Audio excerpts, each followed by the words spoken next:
Hello everyone, এই video ক্লিপগুলো না অনেক দিন আগেকার। আসলে আমার কিছু শারীরিক অসুস্থতার জন্য আমি কোনো রকম মিনি ভ্লগ আপলোডই করতে পারছি না। সেদিন বোন কম্পিউটার ক্লাসে গিয়েছিলো, তো ওই জন্য জলযোগ থেকে মা বলেছিল ওকে মিষ্টি আনতে। আর ওই জন্য আমিও বোনকে একটু ধোকলা আনতে বলেছিলাম। আমার ধোকলা খেতে না দারুণ লাগে। লাঞ্চে বোন আমাকে বানিয়ে দিয়েছিল ডালিয়ার খিচুড়ি। আর এই বছর আমাদের কাছে না অনেক আম হয়েছে। তারপর একটু বিকেলবেলা আমি আর বোন বেরিয়েছিলাম, একটু নিউ মার্কেট যাওয়ার ছিল। তো বলতে গেলে অনেক দিন পরই প্রায় গেছিলাম নিউ মার্কেটে। আর গিয়ে একটু ফ্রুট জুস খাচ্ছিলাম এখানে। জাস্ট এমনি নর্মাল একটা জিনিস কেনার ছিল, ওই জন্যই যাওয়া আর কি। বাট আমি গিয়ে তেমন কোনো কালেকশানও দেখলাম না। হয়তো পুজোর আগে নতুন কালেকশান চলে আসবে।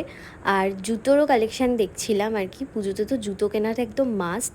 ফার্স্টে গেছিলাম আর কি ওয়ালি এন্টারপ্রাইজে। ওখানে আর কি প্রফেশনাল সব মেকআপ পাওয়া যায়। একটাই মেকআপ কেনা ছিল, ওর জন্য ওখানে যাওয়া। তারপর ওখান থেকে বেরিয়ে আমি কিছু নাইট স্যুট দেখছিলাম। তো সেদিন আমার হাতে অতটা সময়ও ছিল না ভালো করে জিনিস দেখার। আর আমি যতই বড় হয়ে যাই না কেন, বাচ্চাদের মতো আমি এখনও টেডি পছন্দ করি। আর এটা আমার ভীষণ কিউট লেগেছিল। তো লাস্টে খাওয়া দাওয়া করে চলে এলাম বাড়ি। তো চলো বাই।